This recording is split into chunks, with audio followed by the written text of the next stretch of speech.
dans la Mishnah Gimel. Rashi Shurot, Aomer Shekenegdo Mchiach. Aomer Shehazib Bolalicho Elai Ushraho, Modim Michel Moshika. Cette Mishnah, normalement, elle ne peut pas s'étudier seule, puisque la Mishnah Gimel et la Mishnah Dalet sont une suite de Mishnayot indissociables.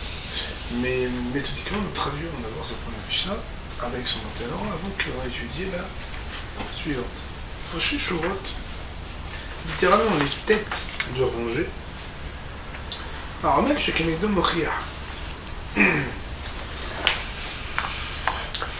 l'épi ou l'amoncellement d'épi qui est en face de cette tête de rangée est là pour démontrer. À savoir démontrer et prouver est-ce que oui ou non il y a la loi de Shikra, nous allons voir bientôt. Lorsque il y a un épi qui a été pris en possession par le propriétaire du champ pour ne pas le laisser là où il est, mais l'emmener en ville, c'est-à-dire l'emmener d'un endroit à l'autre, ou shraho, et qu'il l'aurait oublié. Étant donné qu'il a pris possession de cet épi, modim sheno shikha, ils seront d'accord tous qu'il ne s'agira pas de quelque chose de shikha, c'est-à-dire qu'il aura le droit de revenir. La fin de cette Mishnah pose problème. Pourquoi? Parce que, a priori, de ce qu'on avait appris, c'est une grande mahloket, à savoir si on a pris un épi pour l'emmener en ville, le fait d'en avoir pris possession, donne déjà un din de shikha ou pas. Je ne sais pas si vous vous rappelez, on avait dit que dans la Mishnah, il me semble dans la Mishnah Het du Pelekei, on avait dit que Kol Ame'amer le Makom Shugmar Meloch Yesh Lo Shikha Mimeno Bela Gorel En Lo Shikha.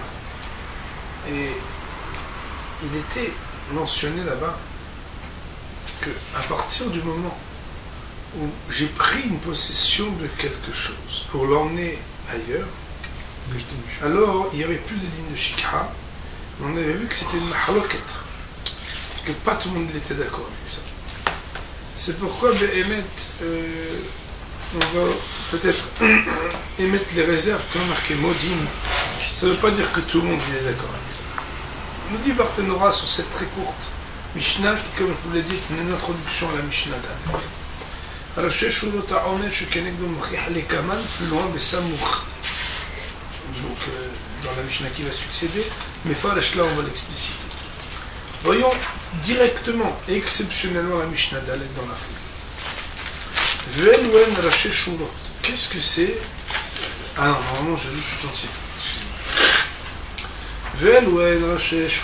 Et voici ce qu'on appelle les têtes de rangée.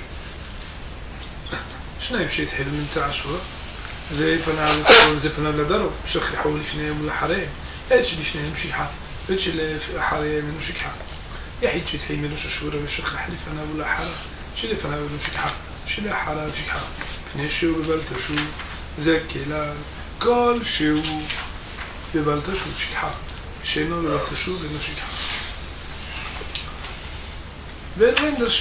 quoi les têtes de rangée? Si on est sur la même rangée, donc on est comme ça tous les deux, on va travailler. Et on commence, par exemple, on va dire qu'il y a 12 épis, et on commence chacun à ramasser à partir du numéro 5. 5, et il y en a 2 derrière nous. Donc ça veut dire que on est au milieu d'une shura. Ça veut dire au milieu, ça veut dire pas au bout. Et Zepanav le Tzafon, les Zepanav la Daram. Chacun donne le dos à l'autre pour commencer à ramasser. Le Shek Houlifnem ou la Hareem. Et donc, il y a eu des oublis devant eux, et il y a eu des oublis derrière eux. Autrement dit, il y a eu des oublis après avoir commencé à marcher, et il y a eu des oublis avant même, sur le plan de la continuité, le point de départ de leur démarche. Ce qui a été oublié après qu'ils aient commencé à marcher pour ramasser, ça s'appelle shikha. Autrement dit, ils n'ont pas le droit de retourner pour les reprendre. et c'est le pauvre qui pourra en disposer. Mais ceux qui étaient déjà derrière eux, avant même qu'ils ne commencent leur démarche, et nos shikha n'est pas considéré comme une shikha. Ça, c'est dans le cas où la Mishnah nous parle, ils sont deux à ramasser, n'est-ce pas? Nous dit maintenant la Mishnah, Yahid Sheithil Merosh Ashura. Si, par contre, il s'agit d'un individu isolé, qui lui commence en tête de rangée. Le shachah, les fanav ou les harav. En tête de rangée ici, ça veut dire qu'il a commencé à un point qui s'appelle un point P, et il a oublié, et derrière lui et devant lui, chez les fanav, en shikha, et chez les harav, shikha. Ce qui est devant lui n'est pas considéré comme une shikha. Ce qui est derrière lui est considéré comme une shikha. Pourquoi? Parce qu'il a ce qu'on appelle l'interdit de Baal Tashou, c'est-à-dire ne reviens pas sur tes pas. Zéakelal, voici le principe par lequel est régie la loi. Kol She'u de Baal Tashou Shikha.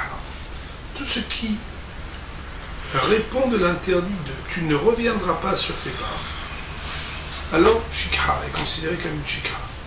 Et She'enon be Baal Tashou, mais qui n'est pas sur le Baal Tashou, c'est-à-dire qui n'est pas dans un cas de figure où l'on parle d'interdiction de retourner, Eno Shikha n'est pas considéré comme quelque chose qui est Shikha. Voyons sur cette Mishnah les mots du Barthénora. Barthénora nous dit Shnaim she'ithilu me'emtza Ashura. Si deux ont commencé au milieu d'une rangée, chez l'Omarim, d'épis, Zéafar panav letzafon. Le premier s'est dirigé son visage vers le nord, Zéafar panav ladarom, et l'autre s'est dirigé vers le sud. Ça veut dire quoi? Après qu'ils ont commencé à faucher, à ramasser, ils auraient, chacun de son côté, sauté un épi en l'oubliant. Ave shikha, ce serait considéré comme une shikha. C'est-à-dire qu'il n'aura pas le droit de le reprendre. Des karinanve, l'otashuv le karto, car l'on peut lire sur ce qui s'est passé le verset qui dit tu ne reviendras pas à le reprendre, puisqu'ils ont dépassé par leur démarche des épis et qu'ils ont avancé, ils ont oublié, pardon, et le verset, la Torah leur dit l'otashuv le karto. Ou les harem, par contre, sur ce qui était derrière eux avant même qu'ils ne commencent, eno shikha. Ça veut dire quoi? In kesheapru pneem zelet safon bezelet darom. Si lorsqu'ils sont tournés leur face, l'un vers le nord et l'autre vers le sud, vithilu le amer, et qu'ils ont commencé à ramasser, nishar omer ehad beneem veshachhu, était resté derrière l'un et l'autre, au centre, un épi, mais ça veut dire même plus, entre eux, et qu'ils avaient oublié de commencer à le ramasser parce qu'ils étaient derrière eux. Eno shikha, il n'est pas considéré comme une shikha qui est disposée aux pauvres, et ils auraient donc le droit de le reprendre. Pourquoi? Tout simplement, nous dit Barthénora, les sheshnem samchou ze al ze, car chacun a pu s'appuyer sur ce que l'autre pouvait venir le ramasser. Et c'est du fait de s'être appuyé sur, on va dire, la conscience de l'autre que l'oubli a été conditionné. Or, peut-être vous, rappelez-vous, qu'il faut que l'oubli ne soit pas conditionné, ou en tout cas explicable de manière conditionnelle par autre chose qu'un oubli lui-même. Ça, c'était pour la partie du commentaire de Barthénora lorsqu'ils étaient deux. La deuxième partie nous dit Yahid sheithil merosh ashura. Ashta mefarej. Maintenant, la Mishnah explique Léad et Tanan Lé'el, ce que nous avons expliqué dans la Mishnah qui précède la Mishnah Gimel. Ouvrez les guillemets, Raché Shurot Aramel Shekenegdo Mochiach. Fermez les guillemets. Nous avions dit que la tête est rangée, alors l'épi qui est en face vient montrer ou démontrer ce qu'il va en être de la loi de Shikha. Ça veut dire quoi? كيقول شيش كان عسر شروط شل عسر عمري مسودارين بشروط متسافون لدار. On va faire à l'américaine avec des corners. Il y a 10 fois 10 épis. Ça veut dire 10 rangées de 10, et on en a donc 100 entre le nord et le sud. Et il a commencé à ramasser au début d'une des rangées. Il a oublié un des épis derrière lui. Ça s'appelle une shikha. Pardon, kevan, sha'aval mimeno, ve'imer omer as-samukhlo. Il est passé, puisqu'il est passé devant, et il a continué à ramasser après, car il n'a pas le chouvé le carton.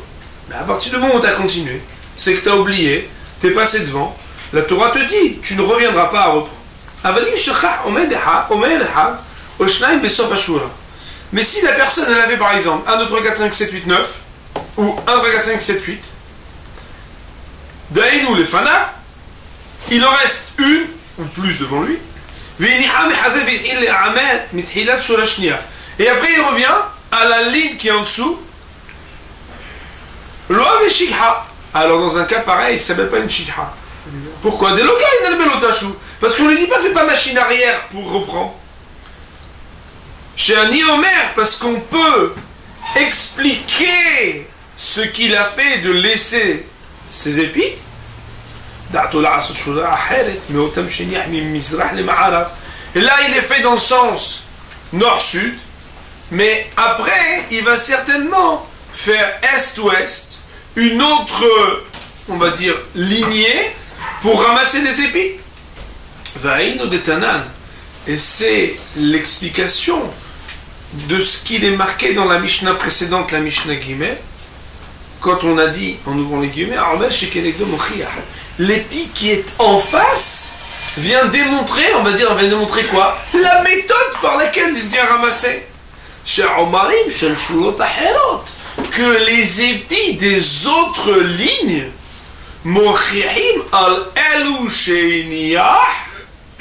viennent démontrer que ceux qui ont été laissés, qui les a pas oubliés,